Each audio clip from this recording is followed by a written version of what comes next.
pour moi un grand plaisir, en tant que président du comité consultatif de sécurité du district de Bamako, d'accueillir ce matin dans les locaux du gouvernorat du district cette importante rencontre consacrée à la validation du document de l'avant-projet du cadre stratégique de la politique de proximité au Mali et de son plan d'action 2025-2029, organisé par le commissariat à la réforme du secteur de la sécurité. Mesdames et messieurs, chers participantes et participants, l'atelier qui nous réunit, intervenant après la session dédiée aux organisations de la société civile et aux partenaires techniques et financiers, tenue les 26 et 27 courants, a pour objectif de faire valider l'avant-projet de cadre stratégique de la police de proximité au Mali et son plan d'action 2025-2029 par les structures opérationnelles des forces de défense et de sécurité, les acteurs de l'administration territoriale et de la décentralisation et ceux du secteur de la justice. De façon spécifique, il s'agira de recueillir les observations, recommandations et contributions des forces de défense et de sécurité, des acteurs de l'administration territoriale et de la décentralisation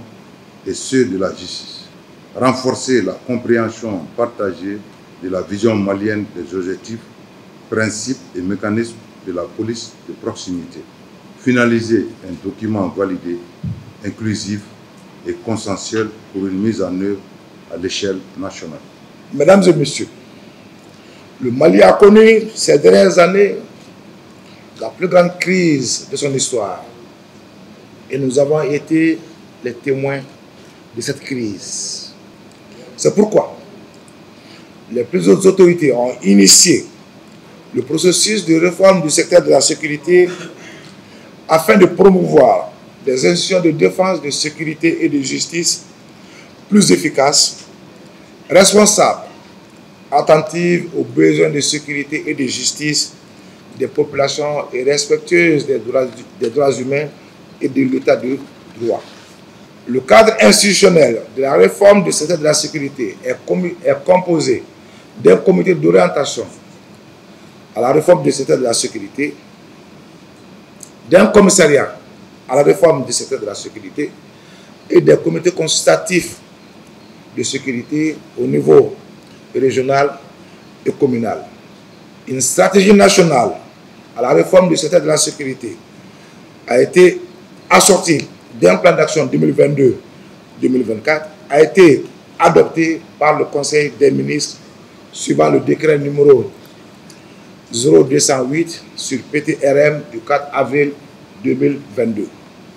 Jake damu sigirendo senka ka lakana tobotoli sigisenga nga jamana kono e kanni kurado lakana nous va former au commissariat à la sécurité du réforme du secteur de la sécurité. Donc au luga wole sera ama ka afoko angana kana uye baradoke samwan duru samwan kononto ba ube fe ka baram buluda barake yoro kanka mi waleya. Donc an la kana ola min fene kanga famille an yɛrɛ ka commune kɔnɔna u ka bolofara yɛrɛ kɛlen don Bamako commune bɛɛ kɔnɔ Mali commune bɛɛ kɔnɔ ni kuma diyara na ne yɛrɛ ka commune kɔnɔna na commune Kati o kɔnɔna na ne ye o ɲɛmɔgɔ ye donc u y'a ɲini k'a fɔ ko an kana ni a baara daminɛli Kolonbo kari kɛ olu kɔni y'a hakilina sɔrɔ ka baara kɛ a papier kan. Mais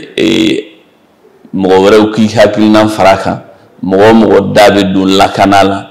o bɛɛ kana ka na i hakilina fara kan u ye tile 2 sigi de labɛn o kama ka dɛmɛbagaw ɲini olu k'u dɛmɛ o sigi de bɛ yan bi